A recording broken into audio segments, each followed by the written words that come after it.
beinhaltet ja auch eine große Angst hier in Europa zu dieser Islamisierung, die immer mehr stattfindet. Wie wollen Sie Europa in dieser Hinsicht und unsere Kultur schützen? Ich glaube erst einmal, dass der Islamismus und der islamistische Terror leider Erscheinungen sind, die wir ganz stark natürlich in Syrien haben, in Libyen haben, im Norden des Irak haben, aber zu denen leider die Europäische Union eine Vielzahl von Kämpfern beigetragen hat. Und wir können nicht sagen, das ist ein Phänomen, das uns nichts angeht, sondern es sind zum Teil Menschen, oft sehr junge Menschen, die in unseren Ländern aufgewachsen sind und wo wir auch unseren Beitrag leisten. Und drittens, wir haben diese Debatte natürlich auch, dass wir sehr viele Muslime in Deutschland haben.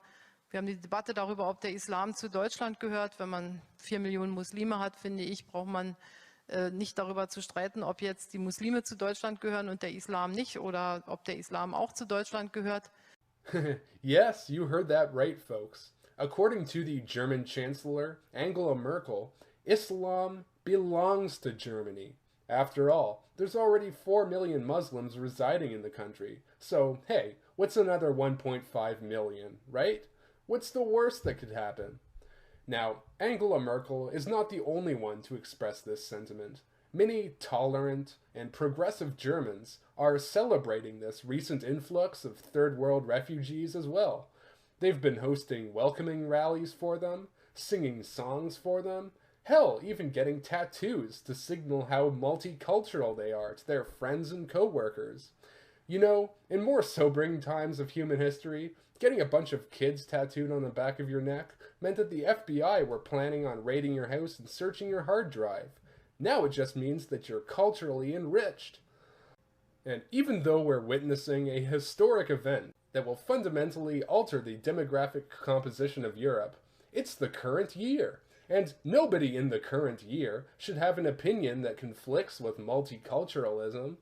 No, anyone who doesn't want to see German culture and traditions disappear into the footnotes of history is probably a bigot, a Nazi, or Islamophobic.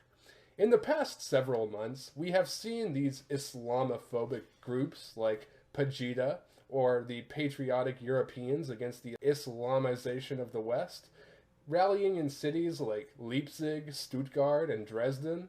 You better watch out, Pegida. We all know what happened the last time a bunch of intolerant Nazis gathered in Dresden. I hope you guys brought your fire blankets. So what are these intolerant anti-immigration protesters so upset about? What's gotten them so riled up? Well, last month it was announced that Germany was accepting applicants for 800,000 migrants. No identification or background check required. As long as you have a pair of trousers and a pulse, you too can become a German citizen.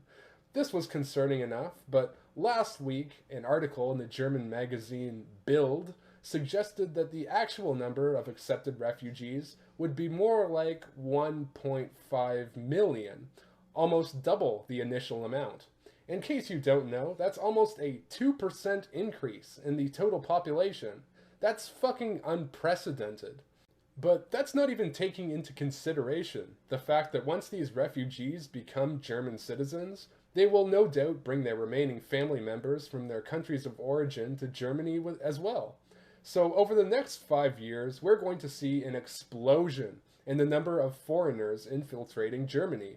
Now bear in mind that most of these migrants choose to come to Germany rather than, say, Serbia, Bulgaria, or Albania, not because they have an affinity for German culture or the German people.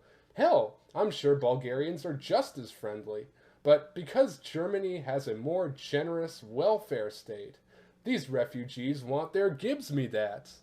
Now, just think, what is this going to do to the German infrastructure and economy to have millions of foreigners who are rent-seeking off of German productivity? I can tell you what will happen, but I don't think you want to know.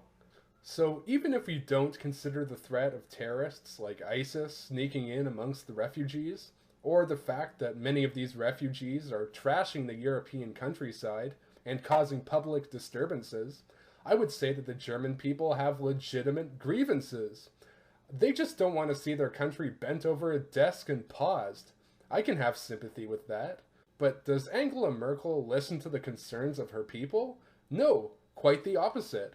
As you have just witnessed from that clip at the beginning of this video, she believes that the German people are partially responsible for this crisis. Merkel and the German government are now even trying to silence those who speak out against this grave injustice. Recently, the founder of Pegida, a man named Lutz Bachmann, was charged with inciting racial hatred after Facebook posts emerged where he referred to migrants as livestock, junk, and scum.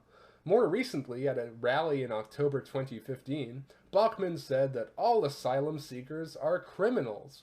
Now, regardless of what you may think of Mr. Bachmann's choice of words, whether you find them to be in poor taste or not, being arrested for calling someone junk hardly seems reasonable in a supposedly democratic society. But you'd be kidding yourself if you think that Bachmann is the only victim of this mass censorship scheme. Even though we live in the age of the internet, where publicly voicing an opinion is as easy as drawing breath, it appears as though these authoritarian fucks in the German government are trying to censor speech online as well. Last month, the German Minister of Justice, Heiko Maas, sent a letter to Facebook demanding the social media site automatically remove xenophobic content, saying that it is a farce that Facebook deletes, for example, nude photos, but lets xenophobic views remain. That's right, Deutschland. Post all the dick pics you want. Just don't you fucking dare disagree with the government. That's not all, though. Angela Merkel has been recently overheard on Hot Mic, urging Facebook founder Mark Zuckerberg to take action against users who express discontent about the migrant situation. To which Zuckerberg responded, "Yeah, it doesn't get much more ominous than that, folks." Now, understandably, this task of going through everyone's Facebook profile and deleting hateful and racist comments is a lot of work. Hell, even the NSA can't be bothered with that shit. So the German government has appointed an organization called Network Against Nazis to be granted this very special responsibility. This Network Against Nazis is led by a woman named Annette Kahan, who, wouldn't you know, is also a former secret agent of the East German secret police, known as the Stasi. So, yeah, not only is Germany going the way of the Soviet Union, but they're even bringing on some of the old Soviets for the ride. It's a shame that Lavrenti Beria wasn't still alive. Just to give you a sense of who Annette Kahan is and what she believes, let's watch this video, shall we? You have to really make a good policy of immigration all over Europe, and we see this, that the history of Europe, with this long history of nationalism and small countries, is now getting into a crisis. So this will need a long time to make it better, but you have to confront this. You have to really change the policy of immigration inside Europe. This is very important. You have to adapt the educational system and adapt all the self-understanding of the states. They are not anymore only white or only Swedish or only Portuguese or only German. They are multicultural places in the world. What? Germany is not for Germans? Did she just really say that? Damn, I could only imagine the catastrophic Jimmy wrestling that would ensue if someone said the same thing about India, China, or South Africa. Imagine if you said that Namibia was no longer for Namibians. The left would fucking crucify you.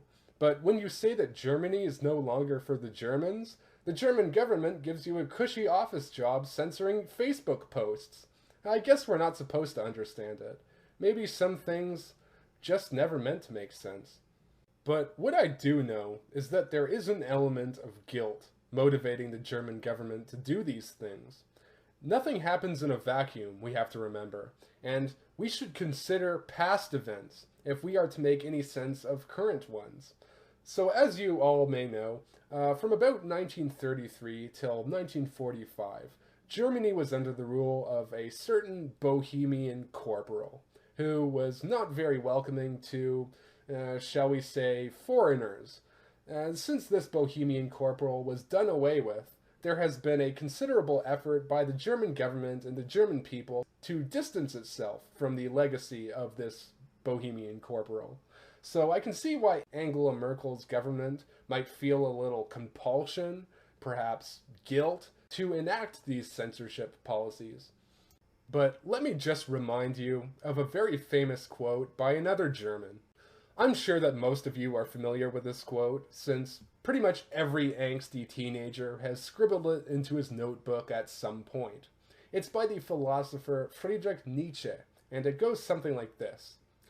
He who fights with monsters should be careful lest he thereby become a monster, and if thou gaze long into an abyss, the abyss will also gaze into thee. It's become obvious that Merkel's Germany has become the very monster it has been trying to fight against.